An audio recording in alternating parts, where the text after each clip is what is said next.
Hi, I'm Melissa Lafrican, and we're here on day one of our 3-day Glenfiddich journey. We are going to be traveling all over the place, but today we are in beautiful London. We brought the sun with us, and we are heading to unlock the unexpected and rediscover whiskey. Our first stop is Unit London. Follow me.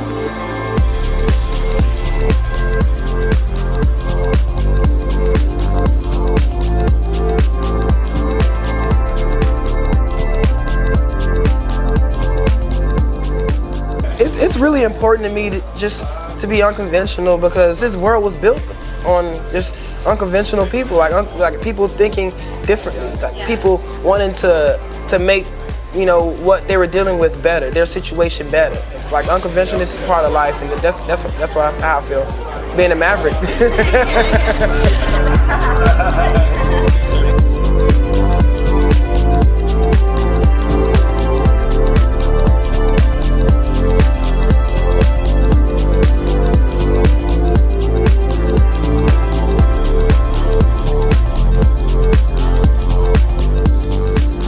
Where the thought process is all about sort of showcasing those ingredients in a very sort of concise, organic way. For me, I think impressing with less is more sort of emotive than impressing with more bells and whistles.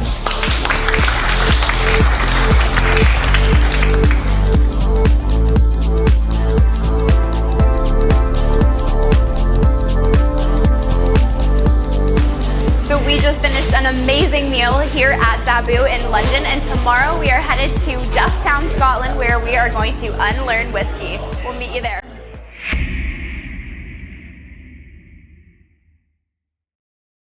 So we're here day 2 of our trip. We're at the Craig Allachie Hotel in Dufftown, Scotland after a 1-hour flight, and we're ready to go unlearn whiskey at the Glenfiddich distillery. Follow me.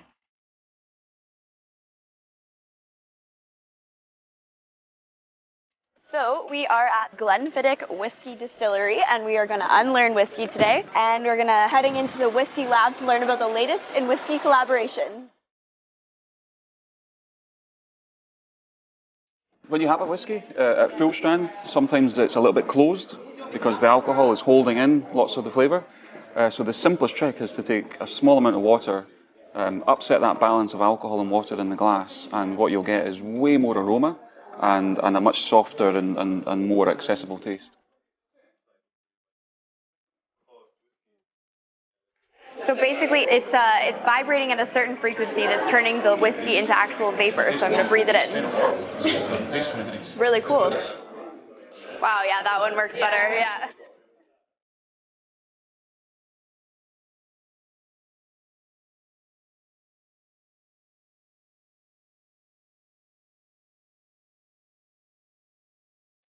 I just had the best smoked salmon of my life. They actually smoked it right here in front of us using wood chips from Glenfiddich barrels. Sabrini, why don't you tell us what you're up to here? This is amazing. It looks so cool. Well, we're actually using some liquid nitrogen to flash freeze some really yummy ingredients to make ice. And obviously it keeps the freshness in. Yeah, exactly. Yum. So we just finished day 2 of our Glenfiddich journey. We had this amazing dinner by the Robin Collective, and we had some whiskey-inspired meals, and it was absolutely amazing. Tomorrow we'll be back here for some more whiskey fun. So today is the final day on our Glenfiddich tour. So we're taking a little bit of a hike right now up this hill. We're going to see the water source, which is apparently really important. This is where the spring for Glenfiddich, where all the water comes from. William Grant, the founder of Glenfiddich, he was a shepherd, and so he knew where the best water was.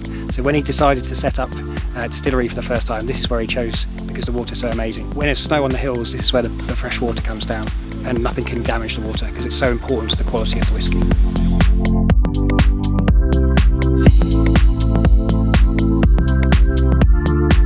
The best way to develop a sense of smell, specifically for whiskey, is practice and taking the time to think about what you're smelling before you drink it. So every time you have a whiskey, just take a few seconds to think, what am I actually smelling? And your appreciation will go up hugely.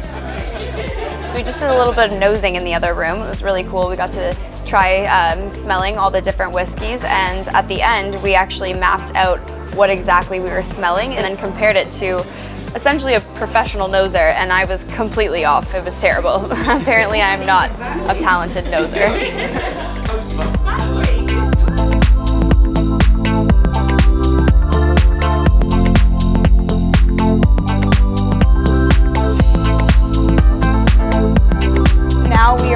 headed to Warehouse 8 and we're gonna take a look at the barrels that we just made. We're gonna have to come back in 20 years and taste our whiskey. The best way to enjoy whiskey is the way you want to drink it. So I would always say drink it the way you want. If you ask me how to get the most flavour, I would say in a tulip-shaped glass, room temperature with a drop of water, and you'll get the maximum flavour. So what I've discovered on this unbelievable trip is that creating whiskey is about balance. Everything needs to be just right at the perfect time, with the best ingredients, the best water, and in the best environment.